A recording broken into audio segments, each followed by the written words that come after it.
Dragi naši, dobrodošlicu na kanal Elta televizije, upućujemo vam iz našeg studija u Brčkom.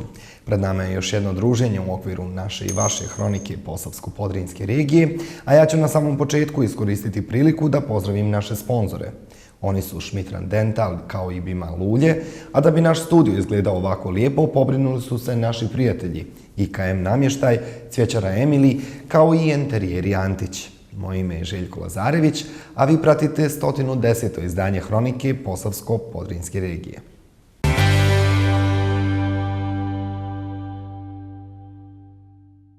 Prvom pričom idemo do vlade distrikta Brčko, koja je nedavno okončala 69. redovnu sjednicu. Sa dnevnog reda zbog dorade povučena je tačka koja se odnosila na nacrt zakona o izmenama i dopunama zakona o zabrani pušenja na javnim mjestima u Brčkom. Odobrene su smjernice za izradu nacrta zakona o izmeni zakona o izvršenju budžeta za ovu godinu, kao i nastavak sufinansiranja projekata koji se odnose na jačanje mjesnih zajednica. Uređenje i postavljanje podloge na igralištu u naselju Eš, kao i postavljanje vještačke trave kod objekta mjesne zajednice Ilićka sufinansirat će vlada distrikta sa 30% od ukupne vrijednosti projekata, koja iznosi 65.000 maraka. Dio su projekta jačanja uloge mjesnih zajednica u BiH. Ako govorimo u pojedinačnom iznosu, to je negdje oko 35.000 konvertibilnih maraka kada govorimo o mjesnoj zajednici Ilićka, a negdje oko 30.000 konvertibilnih maraka kada govorimo o projektu mjesnoj zajednici Eš. Mi očekujemo da u narednih maksimalno mjesec dana imamo realizaciju ovog projekta. Blažić je podsjetio da se projekat jačanja uloge mjesnih zajednica u BiH u Brčkom provodi već 3 godine nakon što je vlada potpisala memorandum sa UNDP-em. Finansiraju ga vlade Švajcarske i Švedske. U njega je uključeno 126 mjesnih zajednica iz cijele BiH, od kojih je 6 iz Brčkog. Realizovalo nekoliko projekata na području Brčkog distrikta. Radi se prije svega o projektima u određenim mjesnim zajednicama gdje se došlo do poboljšanja infrastrukture ili do samog opremanja određenih objekata mjesne zajednice, pa tako ima da smo u mjesnoj zajednici radili infrastrukturu u vidu vodovoda, zatim opremanje i otvaranje društvenog centra u mjesnoj zajednici Brezovo polje, kao i izgradnja dječjeg igrališta u mjesnoj zajednici Brezovo polje, nabavka jednog aparata za medicinski objekat koji se nalazi u objektu mjesne zajednice u Grčici, opremanje, rekonstrukcija mjesne zajednice u Donjem Breziku, radovi u mjesnoj zajednici Dubravi. Vrijednost tih projekata bila je oko 400.000 maraka. Realizovani su u okviru prve faze projekta jačanja uloge mjesnih zajednica u BiH. Druga faza tog projekta počinje sljedeće godine.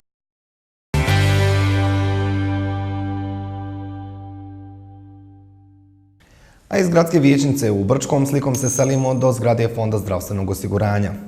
Fond zdravstvenog osiguranja Brčkog distrikta i Udruženje građana Beba više potpisali su memorandum o unapređenju saradnje. Potpisivanje sporazumnog dokumenta bila je prilika i da se najavi dvodnevna manifestacija Dani zdravstva koja će se u Brčkom održati 6. i 7. novembra. Fond zdravstvenog osiguranja Brčkog distrikta i pacijentsko udruženje Beba više potpisali su memorandum o unapređenju saradnje. Potpisivanje sporazuma bila je prilika i da se najavi manifestacija Dani zdravlja koja će se u Brčkom održati 6. i 7. novembra. Ono što želimo da uradimo jeste da 6. i 7.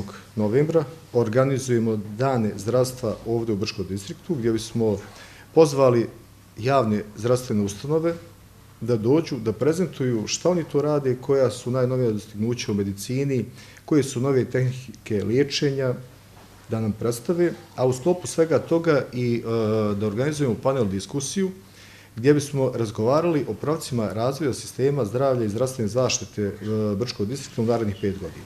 Najavljena panel diskusija održat će se 6. novembra u Domu kulture u Brčkom, a pored lokalnih stručnjaka na njoj će govoriti predstavnici uglednih klinika iz Zagreba, Beograda, Banja Luke i Tuzle. Za 7. novembar predviđeno je sajamsko predstavljanje klinika te direktan kontakt sa pacijentima, što će biti upriličeno u prostorijama Gradskog omladinskog centra.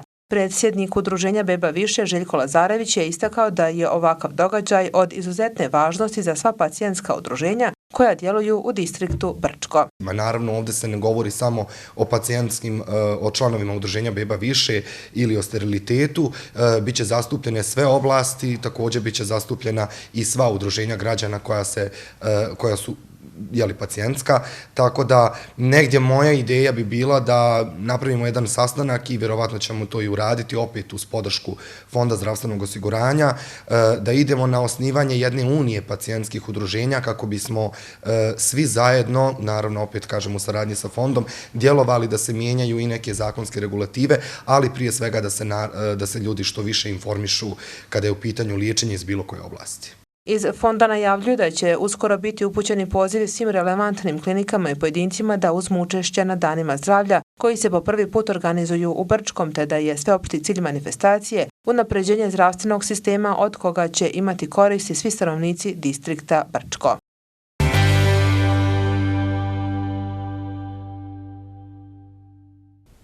Nakon Brčkog, zarad lijepe priče i slikom se selimo do Beograda. Proteklog vikenda tamo je održan drugi po redu festival potpomognute oplodnje u organizaciji Srbijanske krovne organizacije za borbu protiv steriliteta Šansa za roditeljstvo.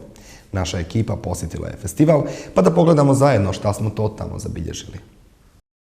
Svaki 6. par u Evropi suočuje se sa problemom neplodnosti. Uprkos toj činjenici, o ovom problemu se i dalje nedovoljno govori, iako je podjednako prisutan kod muškaraca i žena. To su samo neke od poruka sa ovogodišnjeg drugog po redu festivala potpomognute oplodnje, koji je u organizaciji Srbijanskog udruženja Šansa za roditeljstvo održan u Beogradu.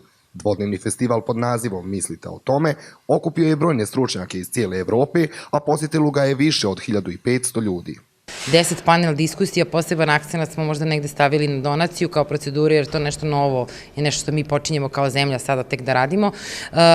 Šarene su teme, učesnici su iz 13 različitih zemalja, ja sad ne bih nabrajala prosto i njihova imena, ali teme se negde najviše su odnosile na to kako početi proceduru, šta uraditi od analiza, kako je to u drugim zemljama rešeno zakonski. Imaćemo temu, dve teme su u stvari bile okrenute donaciji i jedna tema se bavi surogat materinstvom, što smatramo takođe jako bitnim. Festival je ugostio više od 50 eminentnih stručnjaka iz Srbije i Evrope, a pored panel diskusija održana su i predavanja kao i besplatne konsultacije za čak 300 parova kojima je potrebna pomoć da bi postali roditelji. Pozitivna iskustva razvijenih zemalja predočena su i pacijentima sa naših prostora. Tamo se otvorenije govori o problemima koji se vezuju za sterilitet, ali i donaciju reproduktivnih ćelija. Veoma je popularno na televiziji, u javnim službama, u medijima. Ljudi su vrlo otvoreni, vrlo direktni kad je reč o tome. Postavljaju se paneli, reklamni natpisi na autobuskim stajalištima, organizuju različite vrste događaja. Takođe, mladi ljudi koji žele da budu donori mogu da dođu kod nas i da testiraju svoj fertilitet unapred, dakle da vide koliko su u stvari oni plodni. Mi imamo dugu tradiciju Češki i Španjolskoj. Češka, ja mislim, imaju veliko nivo na IVF ili vantelesnu i imamo veliki program za donaciju i nije je nekaki veliki problem, naši ljudi su otvoreni i oni ženi, mladi studentice glavno, nemaju nikaki problem donirati jaja, zato u Češki sve pričaju otvoreno o donacije i o IVF i tako. Na festivalu potpomognute oplodnje učestvovale su klinike, ali i pacijentska udruženja iz naše zemlje. I jednima i drugima od velikog je značaja razmjena informacija o načinu liječenja neplodnosti kao i potrebama pacijenata. Mi smo evo kako prošle godine, tako i ove godine pozvani da učestvujemo na ovom festivalu i meni je zaista to čast, jer kad vas pozovu iz druge države, onda znači ipak ste time dokazali određen kvalitet jer vas pacijenti traže. Ja danas imam zaista onako posebno lijep dan, jer radim sa pacijentima, radim besplatne konsultacije, to mi je uvijek posebna misija, posebna želja i stvarno se lijepo osjećam i kome god danas svojim savjetom i iskustvom bude mogao da pomognem, meni će to mnogo da znači. Mi se nadamo da ćemo s ovim znanjem prikupljenim pomoći našim pacijentima dajući informacije i pokušati da lobiramo recimo naše zakon, naše pravilnike da se izmjenjuju i da se prilagođavaju, to jest mi ne prepoznajemo donaciju, nemamo rešenje recimo za finansiranje muškog steriliteta. Ono što mi imamo su tri plaćena postupka vantelesne oplodnje, sekundarni sterilitet i pomjerena dobna granica, što smatramo da u ovom trenutku nažalost nije dovoljno. Svi prisutni na oba dana festivala imali su priliku da u laboratoriji uživo vide kako izgleda stvaranje jednog novog života. Dokumentarni film o neplodnosti Putovanje do bebe također je prikazan tokom trajanja ovog značajnog međunarodnog festivala u Beogradu.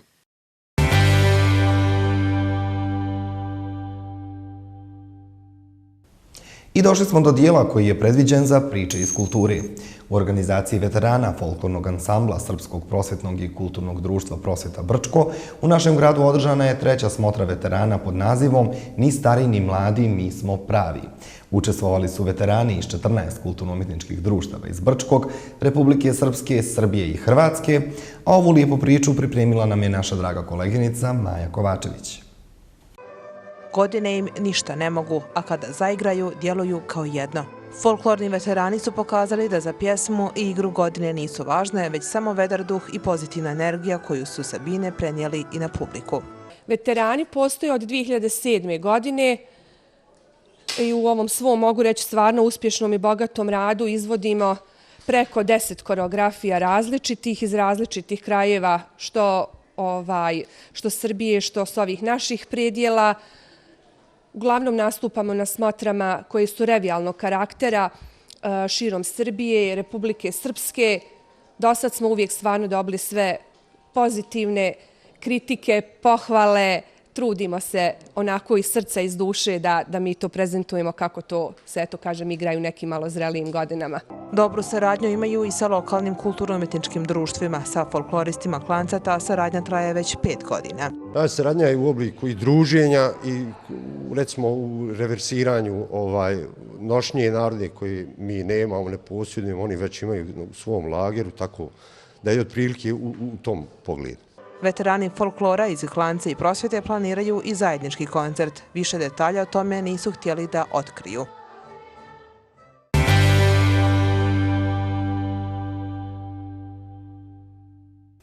Posljednjim prilogom u našoj emisiji vodimo vas do Gradskog muzeja u Brčkom. Tamo je nedavno otvorena izložba replika keramičkih zdjela iz kostolačke kulture. Ukoliko je niste posjetili do sada, još imate priliku, a dio postavke svakako možete vidjeti u našem posljednjem prilogu. 35 replika autor je napravio od abanosa. Sve, kaže, počelo iz hobija prije 5 godina, kada je sasvim slučajno došao do tog rijetkog materijala. Budući sam slučajno došao do toga da se na lokalitetu Posavine, Sjeverne Bosne, a pogotovo na lokalitetu Pivnica kod Odžaka vršene neke iskopine, da su tamo nađene neke zdjele koje su nekad odnesene u muzej u Sarajevo i niko ne zna više šta se desilo. Tim tragom nastojao sam da vidim o čemu se radi. Malo sam otišao na internet i pokušao sam doći do muzeja i tamo, međutim, sve je to bilo dosta teško, nisu vjerovali šta sad ko je šta hoće raditi, nešto nam priču, nešto mulja i tako dalje. Dok ja nisam prema onoj prvoj zdjeli koju sam vidio napravio tu kopiju, odnosno rekonstrukciju te zdjele. Zdjele pravi na osnovu crteža koje su arheolozi uradili nakon pronalaska, kaže, to mu je izazov. Mora se znati, znači imati smisla za umjetnost, mora se znati matematika, mora se znati geometrija, nacrtna geometrija i tako dalje. Vi morate izračunati svaki kolo, opseg, radijus i ostalo da dođete do one zdjele da bude ona što vjerodostojnija onoj koja je bila u to doba. Ja bih volio sad da se upustim još u sljedeću avanturu, a to bi bila izrada zdjela na nekom lokalitetu, na primjer vučedolske kulture. Ivo je svojim hobijem spojio drvo kao sirovinu i arheologiju, kaže kustos Brčanskog muzeja Vanja Žigić. Zbog toga je, kaže Žigićeva, ova izložba posebno zanimljiva. U arheologiji se jako rijetko nalaze predmeti od drveta, jer je to organski propaljiv materijal koji ne traje dovoljno dugo da ga mi istražimo, ali ovdje se nalaze posude iz kostolačke kulture koje su rađene od drveta. Njihova najznačajnija karakteristika je zapravo ukras koji je prvobitno bio rađen od krečnjaka, sad je rađen od malo savremenijih materijala. Izložba Novi život starog hrasta u muzeju Brčko distrikta otvorena je do daljnjeg.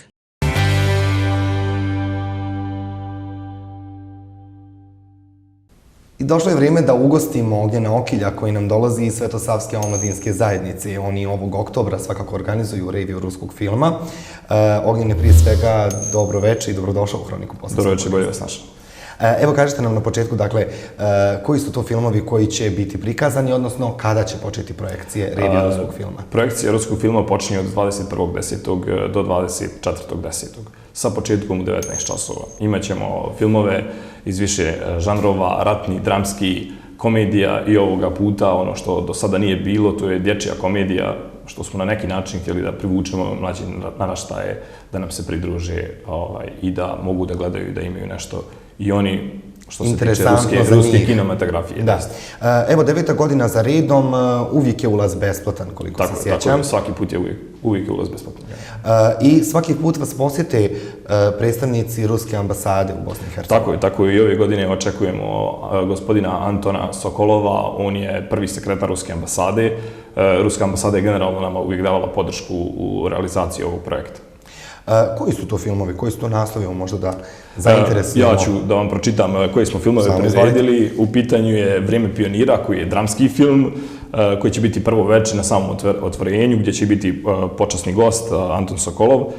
Zatim Azora su ovdje tihe, ratni film, 5 nevijesti komedija i Jelke Čupave, dječja komedija, ruski film. Dakle, to je za posljednji dan, 24. Tako je, 24. Sve projekcije počinju od 19 časova. Da, sve projekcije. Ima li nešto da nismo pomenuli, a važno je za ovaj događaj? Pa generalno, ono što je bitno i što je sama suština ovog događaja, kada pričamo o tome zašto Svetosavska omladinska zajednica to organizuje, to je upravo s jedne strane saradnja i njegovanje ruske kulture, s obzirom da je to ovdje manje zastupljeno. Kod nas su zastupljeni filmovi, hollywoodski filmovi, američki filmovi, najmanje imamo nešto što možemo da vidimo, ovo je rijetkost, ruski film je rijetkost, ruska kinematografija na našem prostoru nije nešto mnogo zastupljena. Iako je jako kvalitetna. Iako je jako kvalitetna, što pokazuje već 9 godina tradicionalnog organizovanja ovo i sam odziv građana koji dođu da gledaju ruske filmove generalno je veliki i mi smo uvijek zadovoljni sa tim odzivom. Ognjene, hvala vam puno na ovom gostovanju, na ovom kratkom razgovoru. Evo, ja ću iskoristiti priliku da još jednom pozovem naše gledalce. Dakle, od 21. do 24. od 19 časova, Dom kulture, ulaz je besplatan. 24. imamo, dakle, i film koji je namijenjen mališanima, tako da svi ste dobrodošli. Ognjene, još jednom hvala na gostovanju. Hvala vam.